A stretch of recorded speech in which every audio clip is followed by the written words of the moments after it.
The Australian military is extremely secretive about how they teach foreign languages, right down to which people speak which language. It's all kept tightly under wraps for security reasons, and who knows, I might even get into trouble for making this video. They won't let me anywhere near their linguists, and strangely, you will find almost no footage of Aussie soldiers speaking foreign languages at all. But that only made me more curious. What tactics are they hiding? I've pieced together their language training based on everything that I've been able to find, and it's one of the toughest boot camps in the world. I'm going to show you how it works, why they do it, and the unusual languages they learn that you've never even heard of. I will also show you tricks that you can steal from their secret language school to make progress in your own language learning. And stick around because I've got a 10-day challenge for you that is a lot like a military boot camp. Hopefully it'll just show that we can actually work together with other nations, working towards that interoperability in case something actually did happen in the Pacific Islands.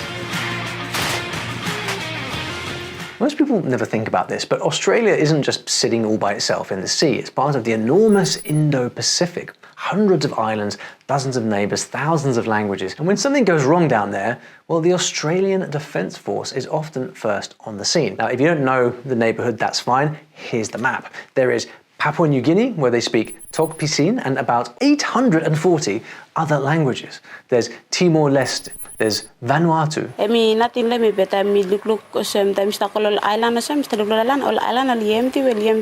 And of course there's Indonesia with Bahasa Indonesia. These are Australia's closest neighbours, and they're exactly the languages their soldiers need for peacekeeping and training exercises. Now you must talk one time photo belong you. Now talk who set the ticket, who set the press tassel. But there's a bigger reason. You see, every year, cyclones, floods, and earthquakes smash through the Pacific. Villages are cut off, homes are destroyed, and that's when Australian soldiers fly in, not with rifles raised, but with food, medicine, and engineers. This guy learned one of these island languages, and his skills were the lifeline when the islands were completely obliterated. We'll come back to him later. It's pretty wild. But what about languages for war zones? Well, that is the other half of the story. コミュニケーションもすごく難しいものがありました。言われたように、言葉の壁とか、文化の違いによって、最初はものすごく戸惑い、コミュニケーションが難しかったんですけども、このタリに来てから、1週間ちょっと経ちますけども、日が経つにつれて、お互いの意思疎通が The Australian Defence Force keeps a list of priority languages. Arabic, Farsi, Mandarin, Korean, Japanese. There are 18 in total. Whatever they suspect the next mission might need, well, that's the language they teach. Because here's the bottom line. If you want to be trusted in the middle of a total apocalypse, you cannot rely on an interpreter. You have to speak the language yourself. And that's why they invest so heavily in languages. Funny thing, if you speak the language of the place you're actually in, a lot of doors open that would otherwise stay shut. And if you've been trying to learn your dream language, Spanish, Swedish, Korean, French, whatever it is, but you're secretly convinced that you're just not a language person, and you've quit so many times that you're embarrassed to even try again, well, I get it. But what if in just 10 days you could finally have those breakthrough moments where the language actually clicks for the first time, where you feel confident enough to speak without that knot of anxiety in your stomach? Well, that is exactly what happens inside our story learning 10-day language challenge. It's a lot like a military boot camp. You'll get to experience what it feels like to understand conversations in another language without constantly rewinding or translating everything in your head first. In just 10 minutes a day, you will know the satisfaction of finally remembering vocabulary that used to slip away at the moment that you needed it. And for the first time, you'll feel like you're actually good at this. No more feeling stupid, no more giving up halfway through, no more watching other people chat fluently while you sit there wishing that you could. There's a ton of languages to choose from, different levels too, so you don't have to start at beginner if you already know quite a bit. Want to go wild? You can even try a few different challenges. Pick 3 or 4 languages, be an absolute daredevil, and grab the Language Explorer bundle, all 27 of our 10-day challenges. Anyway, a challenge costs only $10. That's less than you spend on lunch, certainly where I live. And you can prove to yourself that you can learn a language, that you are not broken. You just need the right approach. So if you're tired of feeling left out and feel ready to surprise yourself with how quickly you can progress, scan the QR code on the screen or click the link below. Your French, Arabic, Norwegian speaking future is just 10 days away. Effective language use and then effective language training allows us to be able to foster that cooperation between different countries and work together for a better region. It all happens at a language school tucked away on an Air Force base outside Melbourne, the Defence Force School of Languages. Before you start there, you sit a language aptitude test so that they can place you and pick the right language for you. And this is no side project.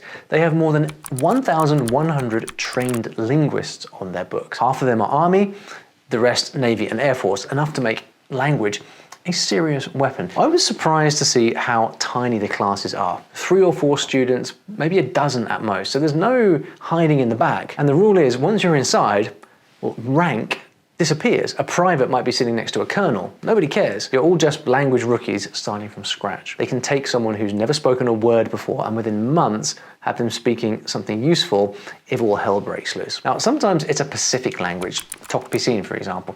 It's an English-based Creole, so it's quicker to pick up. Other times it's indigenous languages, so Aboriginal soldiers can build stronger ties back home. So what does the ADF do to help the community? It ranges basically from simple community engagement all the way through to bushfire and flood assist, but then can also include much larger things like supporting bigger military operations. On top of that, we provide aid to nations in crisis. So if one of our ships gets called out, we could potentially be in a South Pacific island nation, providing them with aid, infrastructure, fixing their schools. So the question is, how do they actually do it? Well, that's where the method comes in.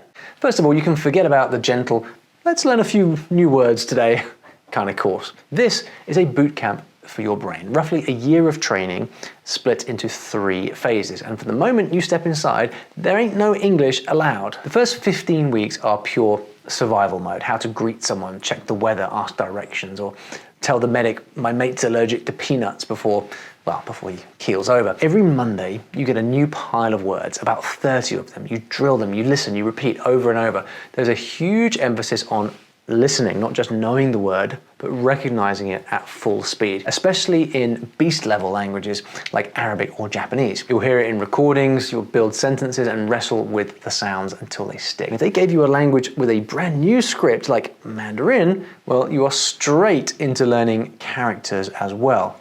No mercy. Then you practice with your classmates in groups and you'll sit one-on-one with your instructor to prove you can actually say the stuff out loud. By Friday, there's a test. Don't we all love tests? There's a test waiting for you on Friday, not to terrify you, just to keep you sharp.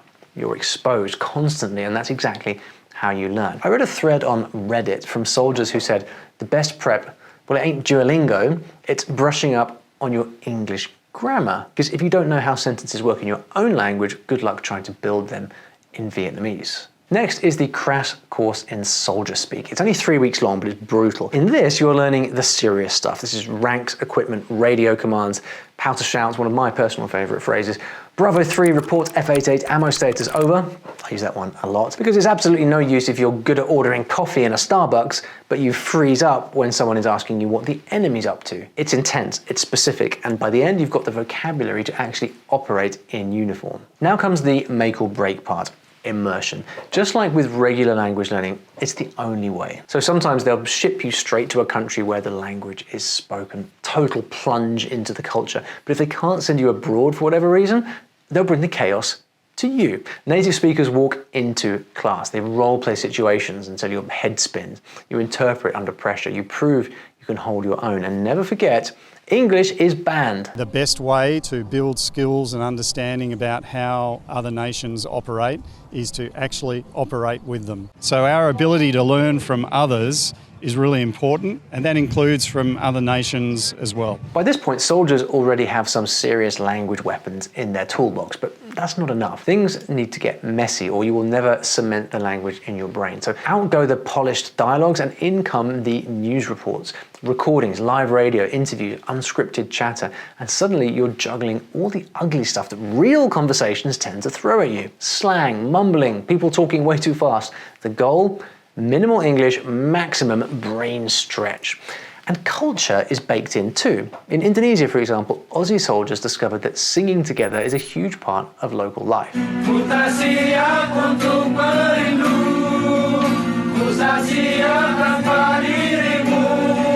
For very sad moment there when Indonesia's submarine sank. So yeah, they don't just learn phrases, they learn songs. And every few weeks, the whole language school loosens up. Each class puts on a cultural day, food, music, performances from their target country. And if that's not immersive enough, they have this cool techie thing called a virtual language simulator. They strap a headset on you and suddenly you're not in a classroom, you're standing in a Timorese village.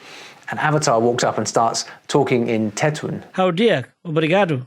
Ita diak kalai. How diak? Ah, ne karik diak. You've got a mission. Negotiate through a checkpoint, calm down an angry local, or deal with an emergency while everyone is yelling. You've got to reply in the local language and the system actually scores you. If you mess up, well, you do it again. How tem que liu do niu si ne para basa divisu? Ita la bele tama.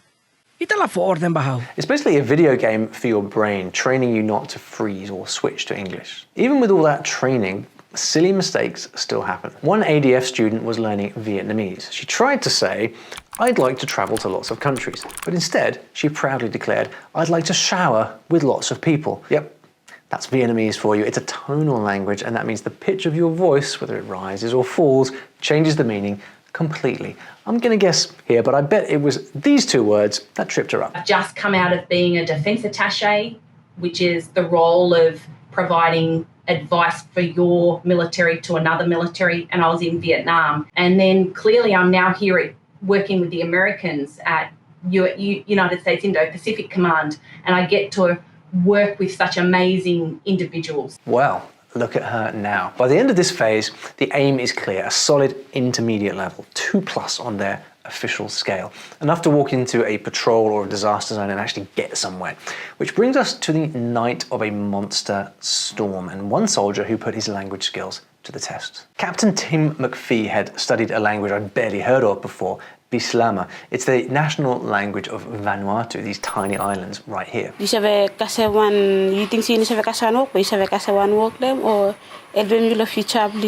learned to speak it fluently, but of course training only matters if it works on the ground.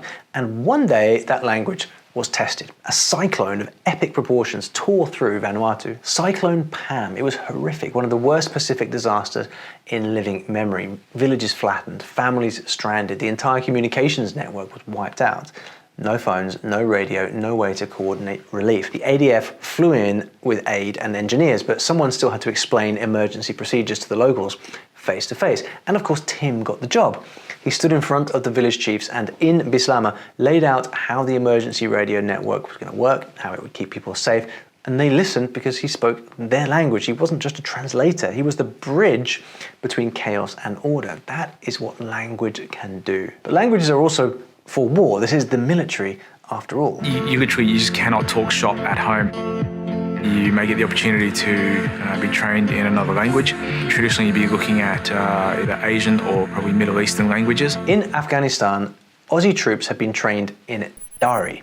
But when they landed, they found most villagers speaking Pashto, and that gap was pretty serious because when you sit down with a village elder hoping to win their trust, even a small misunderstanding can make things turn hostile. So the ADF toughened the Pashto course, sharper, faster, mission ready. And the Navy was a whole different story. They've got people called intelligence analyst linguists. They sit on ships, headsets on, listening for danger. But danger isn't always the problem. One night, it's not an enemy, it's a migrant boat full of families. The engine's dead, the water's rising, people are screaming in different languages, and one sailor steps forward. She speaks Punjabi, Urdu, Hindi, Pashto, so she calls out to them in their mother tongue, and just like that, the panic slows. She finds out who's sick, who needs water, and tells them help is coming. Looks like mum's letting them help her newborn baby too. This is a pretty cool payoff if you ask me. But the real payoff is what happens in your own head. You start to think in the new language, you can connect with people in a real way, and you don't need a translator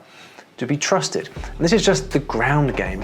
In the next video, we're going to go into the skies where the US Air Force crypto-linguists outsmart the Taliban without firing a single shot, all up in a helicopter, dead of night. It's absolutely mad, and you have got to check it out for yourself.